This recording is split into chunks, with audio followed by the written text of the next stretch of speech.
We're proud to support the craft of journalism. UBS brings you the latest news from around the world with The Globalist on Monocle Radio. Be part of an international network that brings together leading insights, research and technology across 24 time zones and 12 key financial hubs, with you at the centre of it all. UBS. Advice is our craft.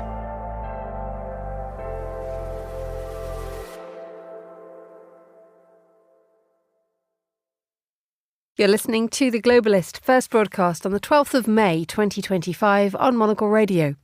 The Globalist in association with UBS.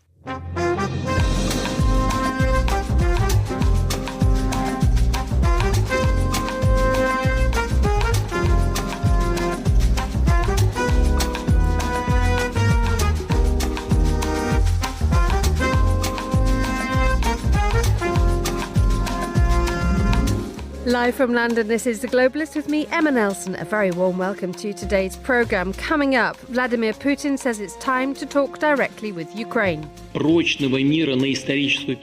do not rule out that during these negotiations it will be possible to agree on a new truce, a new ceasefire. We examine why the Russian president has decided that this Thursday in Istanbul is the right time and the right place to engage in direct discussions with Kyiv, and whether this will mean President Zelensky and Putin will meet face-to-face. Also coming up, a fresh round of talks between Iran and the US. We'll hear the latest on any progress made over the weekend. And also ahead, Albania elected a new parliament yesterday in a poll seen as critical to the country's path to EU membership. We'll have the latest. Plus the papers and the unbridled joy of an outdoor sauna. That's all ahead on The Globalist, live from London.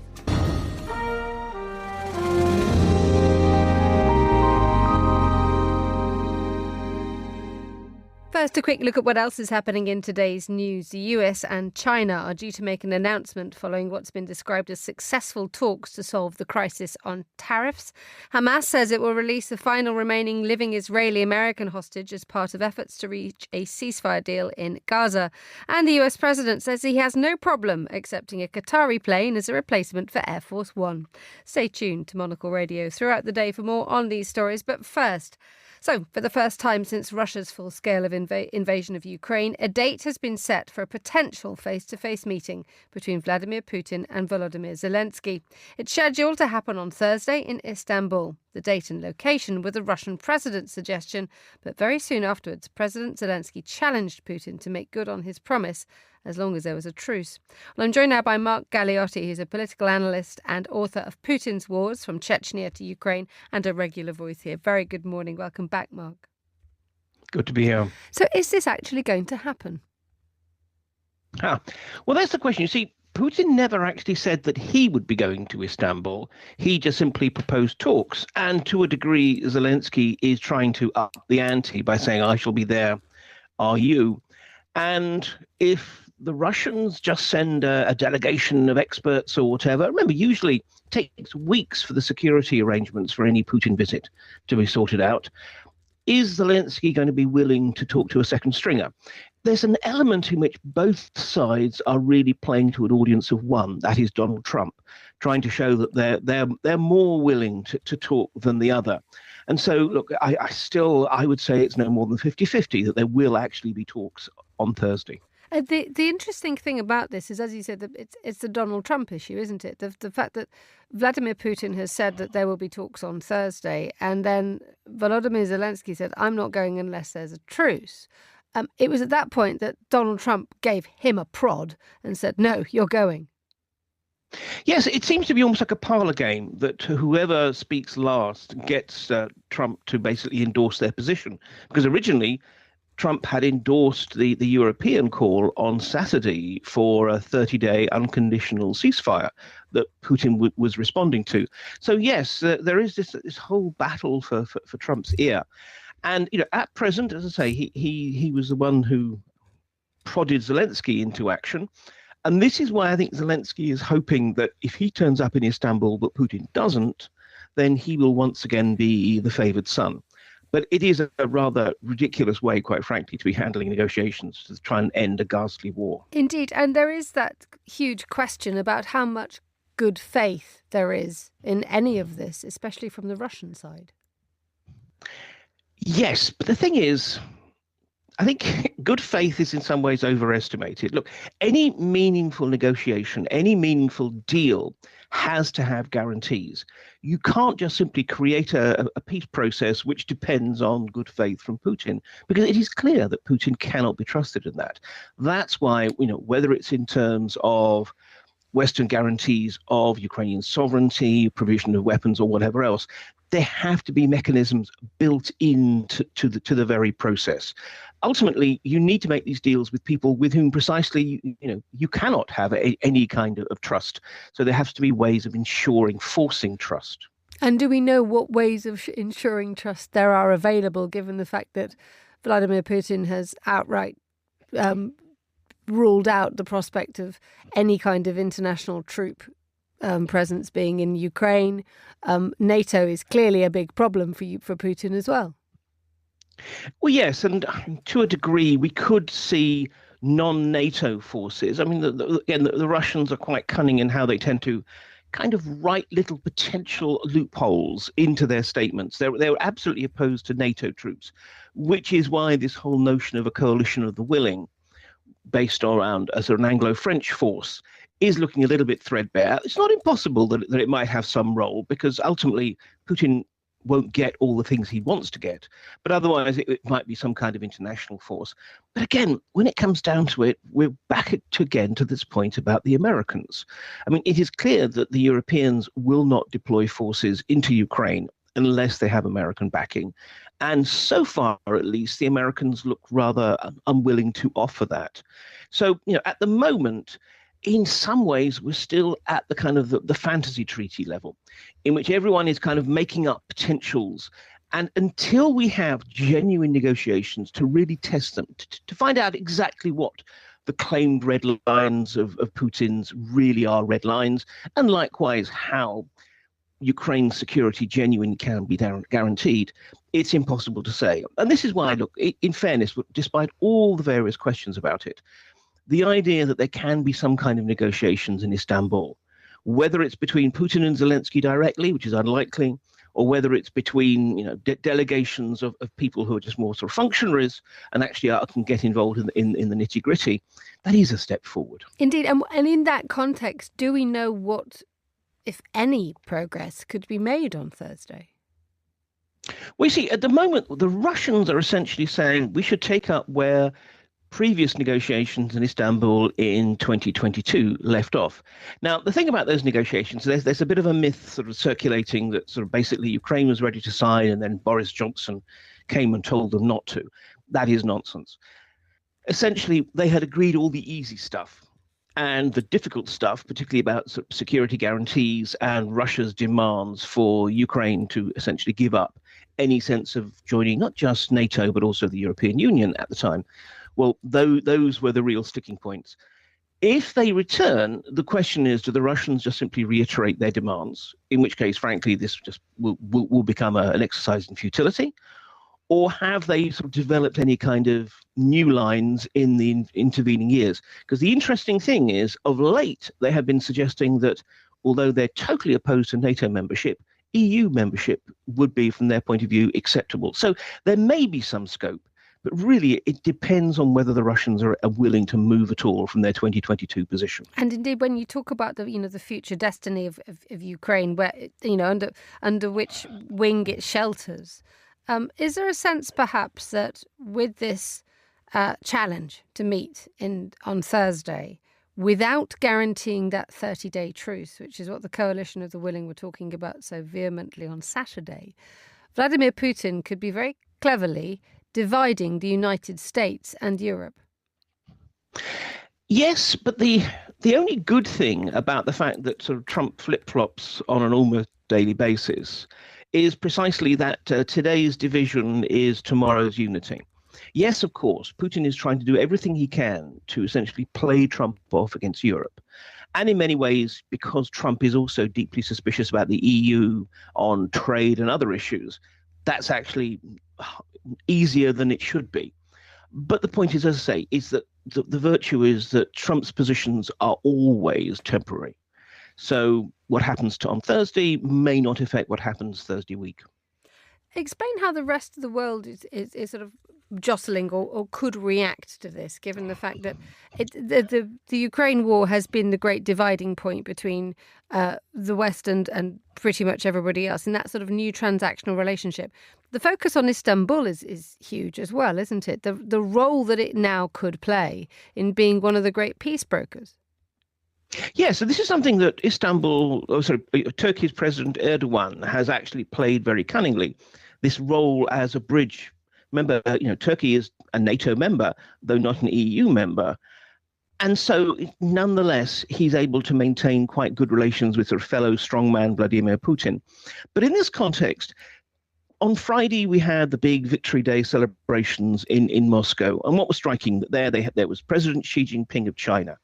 There was President Lula da Silva of Brazil.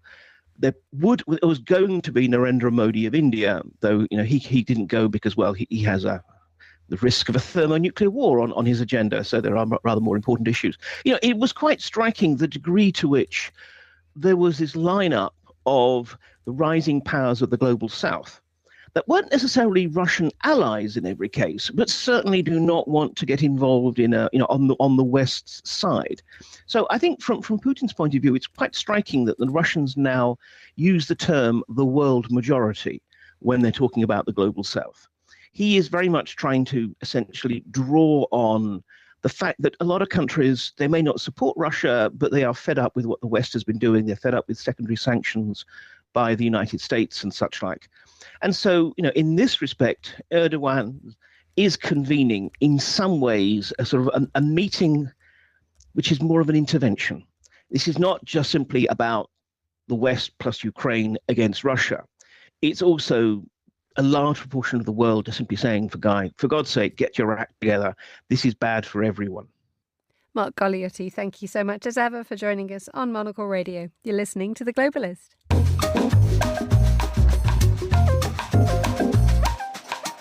How much progress has made at this weekend's talks between the US and Iran? A fresh round of high-level meetings took place in Oman. The subject, as ever, Tehran's advancing nuclear programme. Well, to tell us more, I'm joined now by Julie Norman, who's a lecturer in politics and international relations at UCL here in London. Good morning, Julie. Good morning. Not much detail coming out, but what do we know about what did happen or what can be said?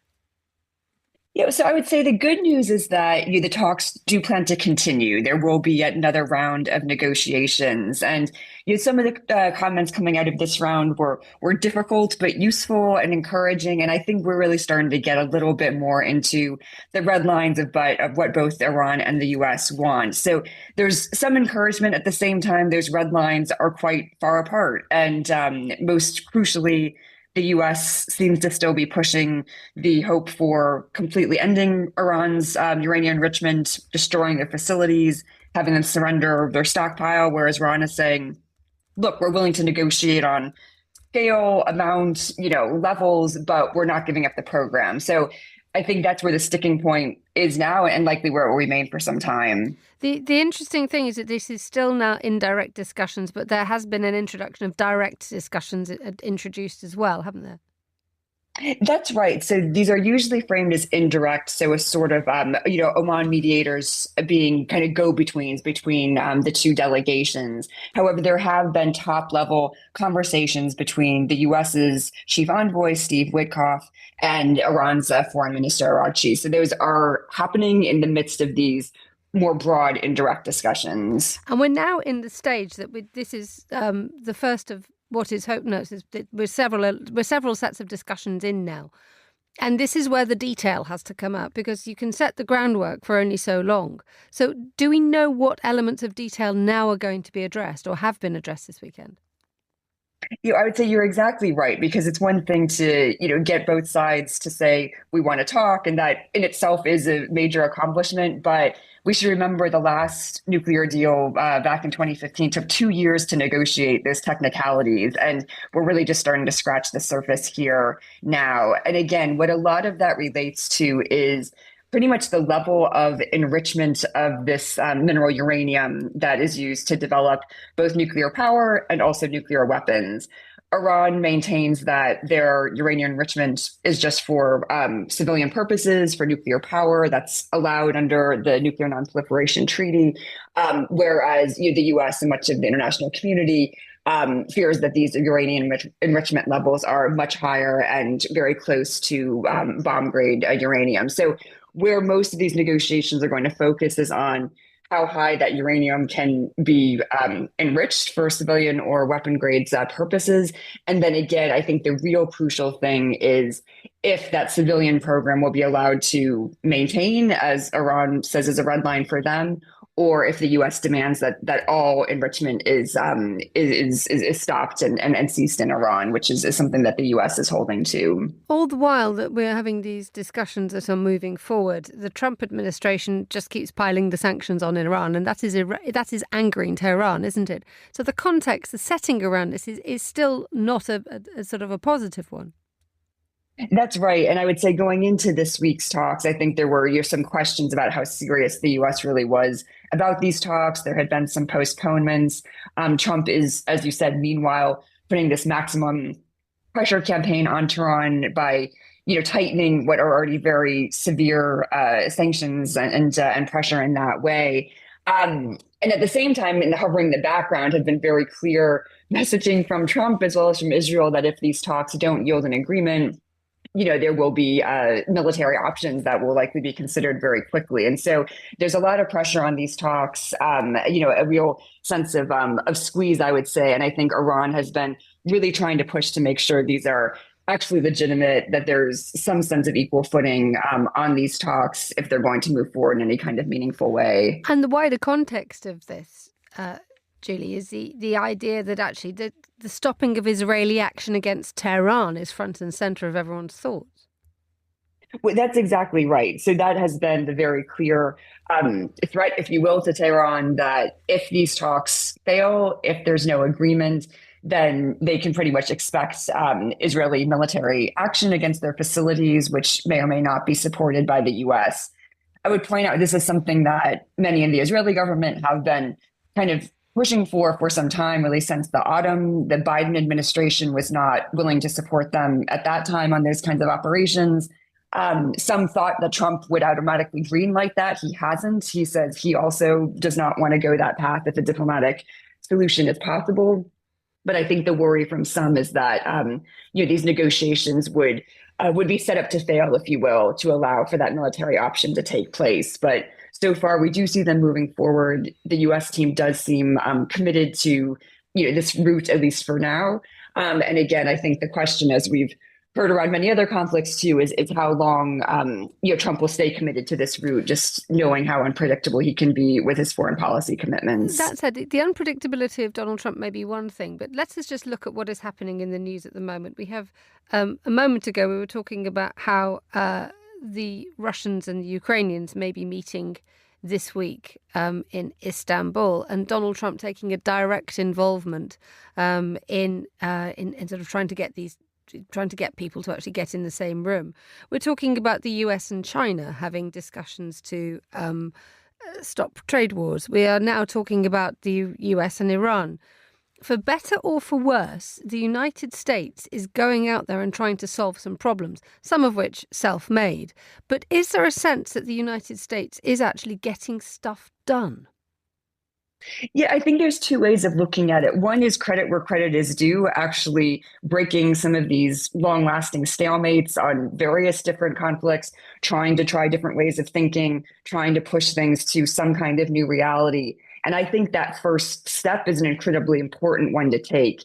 I think the second side of that is something that's just not clear yet, and that is the level of commitment that the U.S. has to actually seeing through the more arduous, detailed, technical behind-the-scenes part of these discussions and negotiations. Again, it's one thing to have the big headlines of we're starting talks. It's another thing to actually see those talks through and actually work through the really, really complex, difficult details of what a long-lasting, peace or at least settlement might look like. And I would say Gaza is sort of an example of that. We saw Trump come in. We saw that first ceasefire take place pretty quickly. And then, the U.S. has not been that engaged on that since that first phase ended. And Gaza, of course, is continuing and it's to intensify in its scale as well. So the level of commitment I think that the U.S. has to these, various different negotiations that they've opened is something that is just yet to be seen. Indeed, but let's just briefly consider, though, the events of this weekend, the India-Pakistan clashes. The United States stepped in there, and there was a sense that we've heard Donald Trump saying he doesn't want to be involved in any conflict, but there seems to be some sort of rapid response capability still there from the United States to actually bring about a lowering of tensions in areas of conflict. Yeah, that's right. I would say, the one thing that I think domestically as well as internationally is that the Trump administration is moving fast on things. They're not sitting back and waiting for things to happen.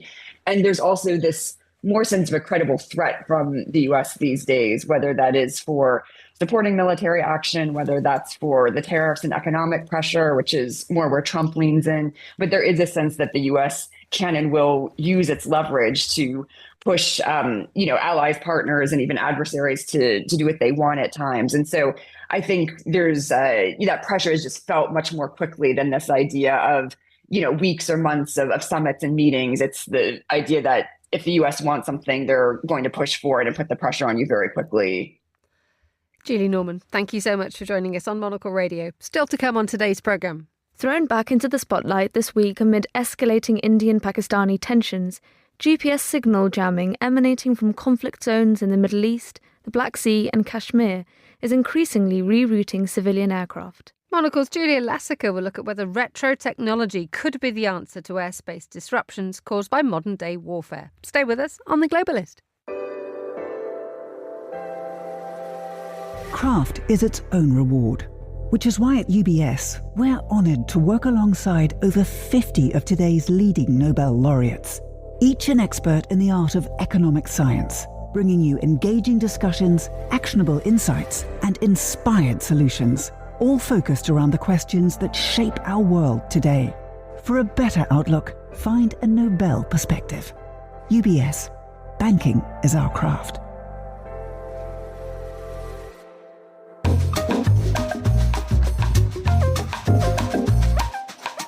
7:21 here in London. Let's have a look at today's newspapers. In the studio, Vincent McAviney, political broadcaster, commentator, regular Monocle voice. A very good morning to you, Vinny. Good morning. How are you? The last time I spoke to you, you were just about to run 26.2 miles. You still have legs the last time I looked. The legs were fine. I very much enjoyed it. It was a fantastic day here in London. A little too hot for me. It got up to about 24 degrees. London at its absolute best. And I'm now a Guinness World Record holder along with 60,000 other people, the most finishes of a marathon ever. Congratulations. Yep. We've got a world record holder in the studio. I know. Unbelievable. I am in awe. So as you bask in your glory, you've had time to look at the papers. What have you picked up? Well, a big story playing out here in the UK today will be Labour's reforms to its immigration system. This is a long-trailed plan that they campaigned heavily on at the last election and is now being seen through the prism of the rise of reform. But for international listeners, it has huge implications because there will be a real root and branch change to what you're entitled to try and come here to the UK. So the right of foreign workers to automatically apply for settlement in the UK after 5 years currently, that'll go up to 10 years. You'll have to have a sufficient standard of English, but also your partner dependent will also have to have a standard of English, which needs to be increasing over time in order that when you do try and apply for that full right to stay, you basically will not need, for instance, the use of any translation services, which is a big bill in UK hospitals and councils that people have a real issue with. There'll be changes as well to the way that student visas works. So this is a real change from Labour. The key thing, though, is the problem that's constantly battling is helicopter shots and drone shots of small boats ignoring all of this and just coming over the channel. And that's got a lot of people talking about immigration. Whether these measures are enough to put that trade off will remain to be seen. Indeed, this becomes a much more of a political debate than anything else, doesn't it? And it's something that governments face all over the place. The fact that the individuals who will be having to go through these tests and having to sort of prove their worth to come and live and work in the United Kingdom is almost a sideline from the fact that this is just an attempt by the political parties and indeed by Labour, who are in power at the moment, to keep reform out. Yeah, essentially, Nigel Farage's party is on the rise. They currently have 5 MPs in Parliament after the last election. They won one recently at the by-election, but they have crucially lost one since the last general election. And I think they have managed to gain hundreds of councillors around the country. But the key thing is, our election is a long way away. It's July 2029 at the max, potentially 6 months after Donald Trump has left office. And that is a long time for Nigel Farage, because in UKIP, in Reform, the Brexit Party before Reform, he really struggles to build a team around him. And these are all quite fractious people that he gathers. And part of the problem is him. He can't get out of his own way. He doesn't like sharing the spotlight and the attention, and that leads to resentment. And so every kind of operation that he's ran before has fallen apart. So that will be something Labour's conscious of. A lot of these councillors he's got are very untrained in the roles that they are going into. And they're also talking about doing things, for instance, like changing immigration policy, that on a local council you've got nothing to do with. You're about potholes and local care provision. So this will be interesting from Labour. It has had a sort of lukewarm reception so far. Some of the tabloids on the right saying it's not going far enough. But he is taking some measures that I think a lot of people will be on board with, for instance, around foreign criminals, particularly anyone that's previously had a sexual offence having no right to asylum protections here in the UK. Let's move on to the story that's made us all rather drop our jaws slightly. Is that Donald Trump has come out and said there's absolutely nothing wrong with taking or accepting a $400 million aircraft from the Qatari royal family. This is going to be the new Air Force One, made by Boeing, so American, but decked out by the Qataris. Yeah, but a huge blow for Boeing, because they've had this new Air Force One. The current one's about 30 years old. They were meant to be building 2 new ones. It's been caught up with all kinds of delays and problems, which have really frustrated Donald Trump.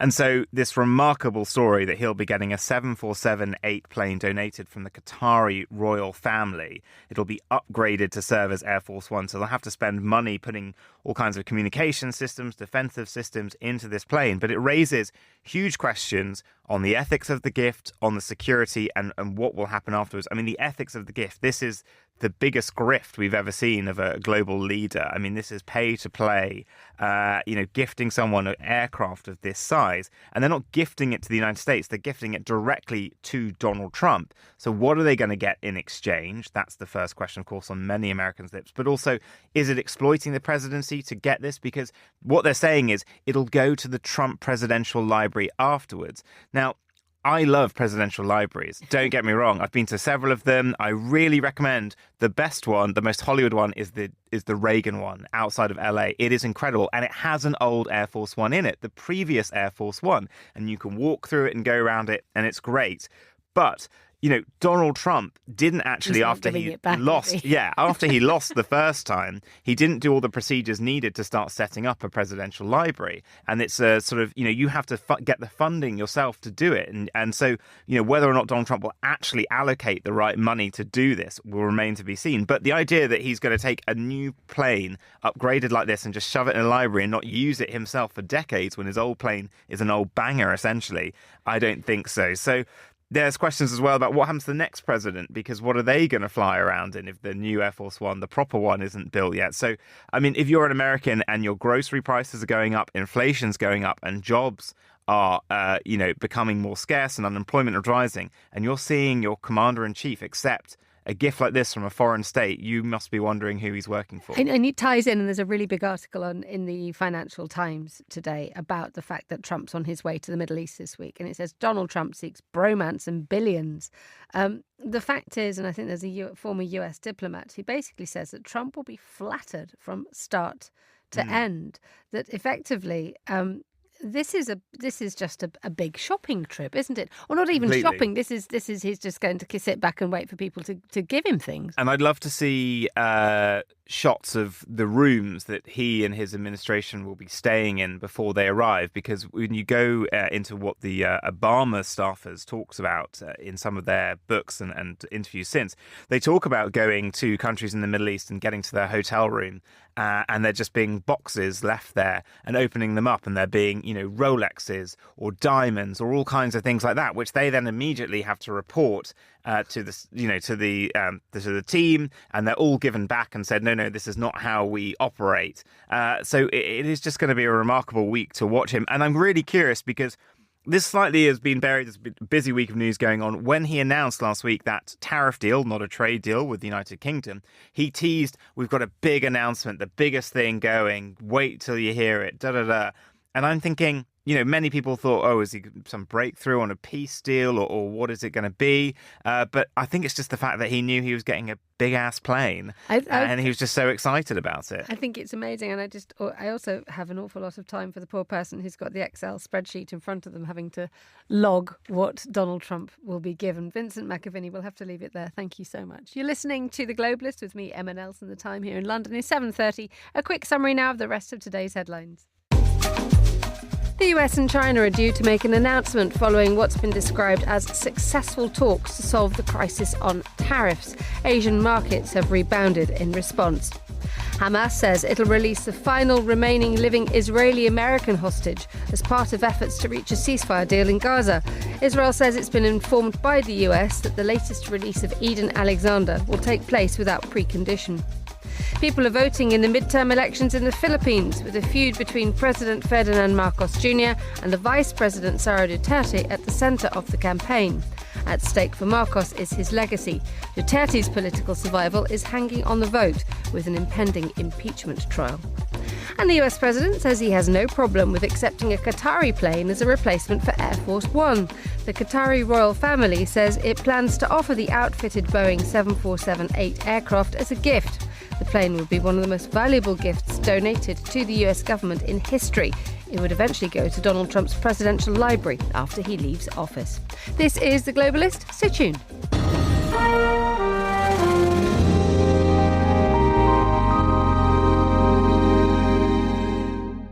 Now for a look at some of the other stories we've been following today here at Midori House. Monocle's writer Julia Lassica looks at whether retro technology could be the answer to airspace disruptions caused by modern-day warfare.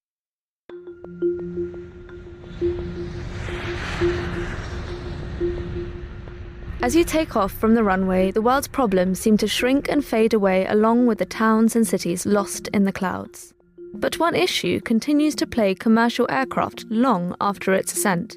Thrown back into the spotlight this week amid escalating Indian-Pakistani tensions, GPS signal jamming emanating from conflict zones in the Middle East, the Black Sea and Kashmir is increasingly rerouting civilian aircraft. It is estimated that over 1,000 commercial planes are affected every day. But a retro solution to the problem has been touted by Estonia, whose second-largest airport in Tartu was closed due to jamming for several months in 2024. Distance measuring equipment, also known as DMEs. Widespread until the arrival of GPS in the 1990s, it uses radio waves to measure the distance between an aircraft and a ground station. I know that many countries and industry leaders are reopening the question of keeping navigational aids such as DMEs on board, says Mikael Haug, COO of Estonia's Air Navigation Services. The lesson is the same as ever. Don't throw away an old system before the new one is fully operational. That was Monocle's Julia Lassica. For more from our editors and correspondents, sign up for our free daily newsletter, The Monocle Minute, at monocle.com/minute.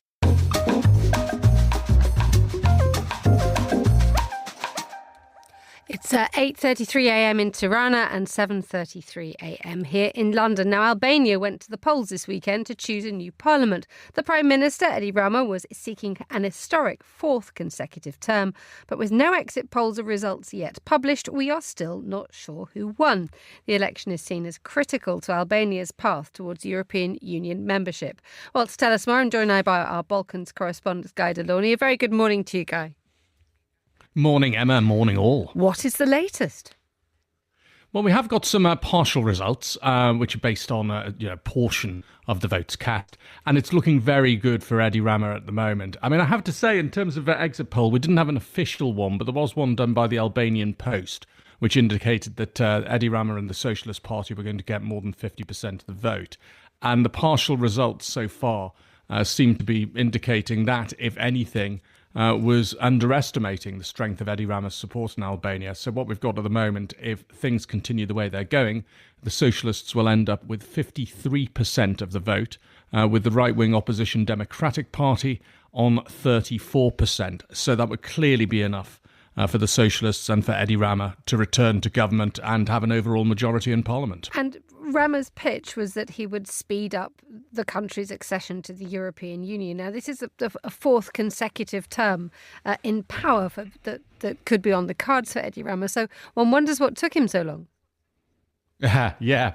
Well, you could say what took the European Union so long. I mean, that's always what I think when it comes to the Western Balkans and the European Union. It's entirely down to Brussels and down to the member states, because they made a promise in 2003 called the Thessaloniki Declaration that they would get all of the countries of the Western Balkans, which is to say ex-Yugoslavia plus Albania, into the European Union tout de suite. Now, we're 22 years on from that declaration, and we've had precisely one of those countries, Croatia, join the European Union. That was way back in 2013. The European Union has been dragging its feet badly. I mean, it's very much a two-way street. You can say that countries shouldn't join the European Union until they've passed all the standards, but on the other hand, what's the European Union doing to get these countries up to standard if it thinks that they're so fantastic and need to be in the European Union for the security of the bloc, which is what people in Brussels and what leaders of the states are always saying. The EU is primarily a security project, so let's get the Western Balkans in. So why are they hanging around? I think Eddie Rama, in this case, got the accession negotiations started in 2020. The government has been proceeding quite quickly with the negotiations. They've got more than half of the so-called negotiation chapters open, and they've been getting fairly good reports from the European Union on their progress. I mean, to get into the European Union by 2030, to complete talks by 2027, which is what Eddie Rama was talking about, that's going to be a stretch, but why not be ambitious? And one wonders, therefore, I mean, how realistic the EU membership plan is, because if you look at the context of other Western Balkans countries, it is not a quick process. And as critics have pointed out, it's not in Eddie Rama's hands, it's not in the hands of whoever ends up in government in Albania. It's entirely in the hands of the 27 EU member states. And, one has to point out, if any one of those member states objects to Albania becoming a member, then they're scuppered. We've seen bilateral disputes hold up membership talks for years, which has happened with Croatia and Slovenia before Croatia finally got in. And it will happen with Serbia. It is happening with North Macedonia, where Bulgaria has suddenly woken up to the fact that North Macedonia changed its name to solve a long-running dispute with Greece. So Bulgaria had better get on with its own dispute with North Macedonia, which is basically accusing the Macedonians of being Bulgarians in denial. That's the short version of it. There's a longer version, but I won't go into that. But yeah, it's a tricky task, and it's not entirely within Eddie Rama's hands. But what he can do is say, look, EU accession is a process. The negotiations are a process. And within that process, there are reforms that we need to make. This is going to be good for our country. It's going to be good for the judiciary, for the economy, for rule of law, for anti-corruption efforts. The process in and of itself is a good thing for the country. So if he is able to go through all that, complete all the chapters, and at the end of the day put the ball in the court of Brussels, then he will have done his job. Guy Delorney, thank you so much for joining us on The Globalist. You're listening to Monocle Radio. With UBS, you have a truly global partner, incorporating new technologies, innovative approaches, and unexpected opportunities, leading you to insights that help answer the questions that matter, delivered with passion, care, and unmatched expertise. Because it's about rising with the dawn each day, knowing that we can do even better. That's what banking is to us. Not just work, but a craft. UBS. Banking is our craft.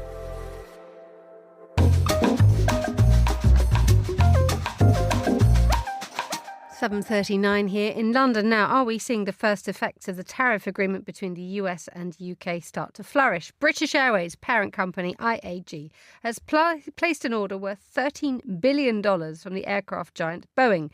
The deal, alongside a separate order from France's Airbus, will both replace existing ageing aircraft and also expand the fleet. Let's cross to Stockholm now for more from Gabriel Lee, Monocle's transport correspondent. Good morning, Gabriel. Good morning. This is a huge order. Could you just outline what BA will be buying? So on the Boeing side, they're buying the 787-10. It's the famous Dreamliner, very fuel efficient, and it's the longest variant, so you can fit more passengers. And on the Airbus side, they're buying A330neos, which is kind of an equivalent sort of offer from Airbus in a way. And then they've done some options for other aircraft, including the 777X, which is going to be Boeing's flagship, but those are not firm yet. And those were actually placed earlier. They've just confirmed that it was them that did it. So they're getting a bunch of new wide-body aircraft for long haul, and it's kind of a bet on the future of long haul in a way. Indeed, a bet on the future of long haul, and indeed a vote of confidence in British Airways.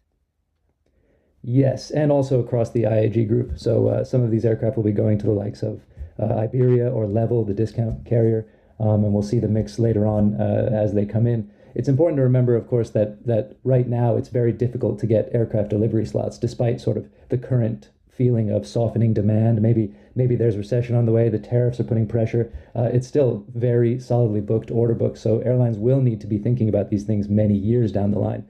So in a way, it requires a bit of sort of gazing into the crystal ball and hoping you get it right in terms of the mix and how many aircraft you're going to need. But in general, I think we see that these airlines do believe that there will be money in this going forward, despite all the current sort of uncertainties. And the money is in long haul? Yes, very much so. And especially in premium cabins on long haul, that's been proving to be quite robust, even as we see, we've heard airlines talking about softening demand, especially transatlantic, with the current situation with the United States and tariffs and political tensions and all of that. We see that there are still plenty of people, not just business travelers, but also leisure travelers willing to fork over the high ticket prices to fly in premium cabins on long haul.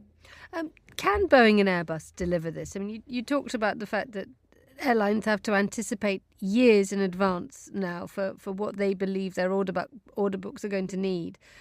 But the waiting lists now for the delivery of some aircraft, especially at Boeing, given the strikes last year, are phenomenal. Yeah, that's right. I mean, that's great news if you're an aircraft manufacturer, especially. Airbus has been raking in the orders and can't possibly fulfill as much as they would like. Boeing has been having a little bit of a harder time, and yet still they have a very healthy looking order book. And it's also kind of a guessing game on the side of the manufacturers. If they're getting many orders coming in, they can choose to expand their industrial footprint and be able to create more aircraft in a given month. However, that's a big bet, right? If suddenly some kind of crisis comes, and it always does, suddenly not as many aircraft are needed or wanted, airlines are canceling orders, then you have all this tooling, all these people, all these facilities that you no longer need. So they have to get that just right too. So they can't just ramp up indefinitely. Also, it's a time-consuming process, of course. Let's talk a little bit more about IAG, the BA parent company. I mentioned at the beginning of this that this idea that this big order for Boeing is the first effect of the tariff agreement between the US and the UK. But IAG does actually have big challenges when it comes to the transatlantic market, for example, because of the tariffs and indeed a cooling off of enthusiasm of people wishing to travel to the United States, not least because if you arrive in the United States now, for some, there's no guarantee you'll be let in. Exactly, yeah. You can definitely understand why less people are buying tickets, especially on the leisure side, right, to go to the United States from Europe. And yet, that is obviously a very important part of British Airways network and all of the major IAG airlines, of course. But we have to remember also they fly all over the rest of the world too, and there are growing markets in other parts of the world, growing demand to places like Asia, maybe future possibilities, say Africa or more in Latin America. So there are more than just the U.S. for placing these aircraft, and I guess they'll be thinking of that in the mix as well. Tell us, Gabriel, while I have you here, about the announcement that Donald Trump says he has no problem with taking an already almost sort of like ready to go Qatari 747-8 to be the next Air Force One. We mentioned a little earlier ago when Vincent McAviney was in the studio that Boeing was doing its best to create a new for Air Force One, if not two models of the plane to give to the president, to supply the president. This will be a bit of a gut punch for Boeing, won't it? Yeah, it would. And I think there's been a lot of tension over the sort of long ongoing development process for those new versions of Air Force One, the new 747. The current one is obviously very high tech, but it's a very old airframe. And that has been a process that's been sort of rife with sort of major budget overruns, and it's been a political talking point too, about sort of, Boeing's woes and all that. So yes, that I would see that more as sort of a, jockeying to get a better deal situation. But yeah, it's you never know with this sort of thing. Boeing will be certainly paying attention to that statement and not all too happy about it. And the logistics and the sort of security requirements and the fit out of an aircraft for a US president, but supplied by the Qataris. I mean, where do you see some of the pinch points coming that indeed, the security elements and the communications elements that might cause a bit of a headache for the Washington administration? I mean, you'd still be talking about taking that aircraft and essentially sort of completely redoing it, because all of that, the technology and sort of systems that are put onto Air Force One it's extensive, and you'd still be talking about so much cost, and that's why it seems a little bit silly. I mean, the airframe itself is less the issue than what you put in it, and like you say, all of the steps taken to ensure that it flies at the kind of high level that it does in terms of security. So this is not sort of an immediate fix, I would say, anyway. Gabriel Lee on the line from Stockholm. Thank you so much for joining us on Monocle Radio.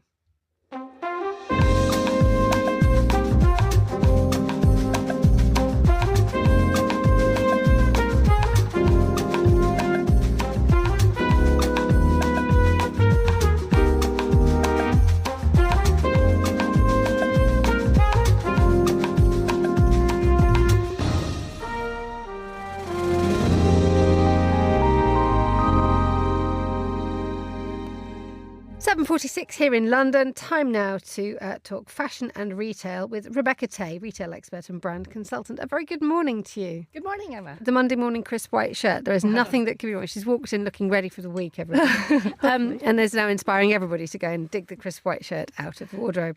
Mine might need an iron. Tell us what's happening in the world of fashion. Oh, where do we start? There are some earnings reports happening this week. So I think we start maybe British. Burberry is reporting on Wednesday, and there's, I think, hopes that the British retailer is finally turning around. So who knows? So talk to us about this. Talk to us about where Burberry is at the moment. Yes. What it needs to do to get itself back in the game. Yes. So Burberry has had a new CEO since last July. His name is Joshua Schulman. I think for the last 2 years, which is how long the last CEO was in place, they've sort of been struggling. They'd really kind of tried to elevate their prices. They were really going after that kind of top-end luxury market. And Joshua Schulman has basically said, we are still luxury, but let's not go after the categories that we're not specialized in. So for as long as I can remember, Burberry has always been about Britishness. It's always been about the weather. So I remember these, really iconic kind of rain campaigns. And so he's really trying to lean into that. So I think for Christmas, last year we might have all seen that campaign that was called It's Always Burberry Weather. It was really about kind of celebrating, trench coats, kind of British icons. He had actors like Kate Winslet and Olivia Colman in these kind of, British scenes, very kind of grey, drab looking, very British. And he's really continuing that. And it worked. So their forecasts or their results, for the last quarter previously were less down than they were expected. So they were still down, but not quite as badly as previously. And so there's hopes that trend will continue. Obviously, we'll see. The context, though, for Burberry is harder than ever because we have a cooling off in the luxury sector anyway. Yes. And we also have, dare I say it, the tariffs as well. And so no matter what Burberry does, it feels like an uphill climb already. Yes, absolutely. It is an uphill climb. I think to your point, they were seeing that some of that uplift in sales over the Christmas were from shoppers in the US. So obviously, as you say, the tariffs have now, we all know what's happened since then. So whether or not that will have the same impact, I think we'll have to wait and see on Wednesday. But he's really kind of focusing on this Britishness. I think everything is kind of coming in, the ducks are all in order, as you'd say. So how relevant is Burberry now? I think there's sort of this hope that people, with all the noise out there in fashion, with all the kind of big, loud brands and talk of, who's going where and all these designer changes, I think there's this hope that people will look to a brand like Burberry for that sort of sense of comfort, I suppose. Stability. Exactly. Where else do you want to take us, Rebecca? I think an interesting one is this sort of diamond industry. So it's not one that we talk about often, but sort of relevant to markets is De Beers. So, one of the world's largest diamond manufacturer.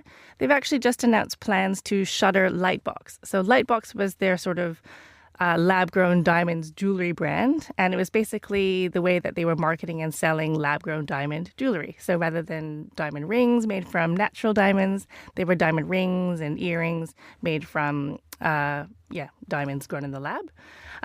So the fact that they're closing off this entire division of their business is quite telling, and I think if you look to TikTok and, social media, there's no shying away from diamonds. It's not that people aren't buying diamonds. It's just that the lab-grown industry has completely changed in the last 7 years. In what way has it changed? It is still that question that people say, do I want dare I say it, a real one? Yes. A mined one or a lab-grown one? The ethical elements are huge. Yes, definitely. So I think the lab-grown industry has really, really, really focused, obviously, on the ethics and the sustainability of lab-grown diamonds versus mined. But then, other people will say that actually the energy consumption to produce a lab-grown diamond versus to mine a real diamond, I suppose, is actually the same. The difference is that you can now buy a lab-grown diamond at Walmart in the US for $200. And Walmart will sell that diamond ring for $200, but another retailer, perhaps a smaller retailer, would still sell that ring for $2,000. So, De Beers, their CEO, he's sort of saying that it's this disparity between how much you can buy a lab-grown diamond for that's just made that industry and that market just a little bit too volatile and too difficult to really stand out. So how does De Beers fix this? Because the lab-grown diamond is not going away. Exactly. And then when you have this idea that De Beers is not having a stake in the market, does ruling yourself out of the market actually do you more harm than good, one wonders? Yeah, it's a good question. I think he's really going very, very strong on this strategy called Origins. So, Origins really speaks to the idea that they were the first, they were the biggest. They've always been about natural diamonds. So, a diamond is forever was a tagline that was actually coined by De Beers. We were all also sort of trained in that idea that your engagement ring should, equal about 3 months' salary. So it's really kind of leaning into the heritage, again, similar to Burberry, leaning into the heritage, of the idea that, you can't mine a diamond. You can't just buy something that is really worth it. And again, their latest campaign is called Worth the Wait. So it's all about that kind of time. Next story that you've picked up for us, Rebecca. Where are we going next? We can talk about Loewe, which is an interesting brand. So it's been hot on the last few months because of the designer changes. And there's been leaked news that they've actually now appointed a new designer. So Jack McCullough and Lazara Hernandez are the new designers at Loewe, replacing Jonathan Anderson. And they've appointed Mariam Nasserzadeh to the design team for Loewe and Paolo Zabitha. So that's one of the sub-brands that Loewe creates. It's very sort of colorful. It's very sort of Ibizan, maybe sort of bohemian. And Mariam Nasserzadeh is kind of an interesting choice because she's very talented. Her look sort of epitomizes New York in the sort of 2010s. If you think about kind of what Amy Lou Wood was wearing on White Lotus, for example, that sort of very layered, very kind of cool, very interesting look, that is sort of Mariam Nasserzadeh to me. And she is American. She's based in New York. Her brand itself was launched in 2008, where she opened a store, and she also worked as a showroom for other brands. And she's sort of looking, I think, for a bit of a turnaround as well. Her brand is still successful, but she's selling far fewer shoes and sheer clothing because everybody else has caught up. So appointing her to that brand is a great choice, I think, for the brand itself, but also an interesting one, I think. Rebecca Tay, thank you so much for joining me in the studio. You're listening to The Globalist.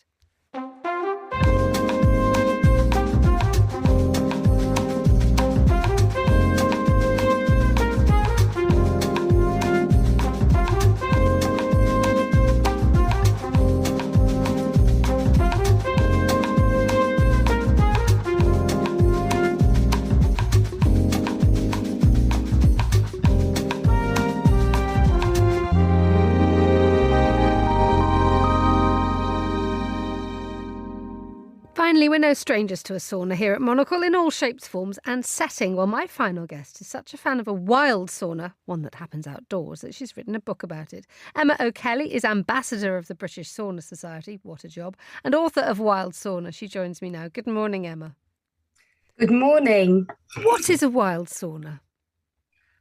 Well, a wild sauna is not a sauna in a gym, not a sauna in a basement, with bad ventilation and poor circulation where you feel claustrophobic. It tends to be in a beautiful spot out in nature with a cold dip, usually a sea, a river, a pond, or if not those, a cold barrel of some sort.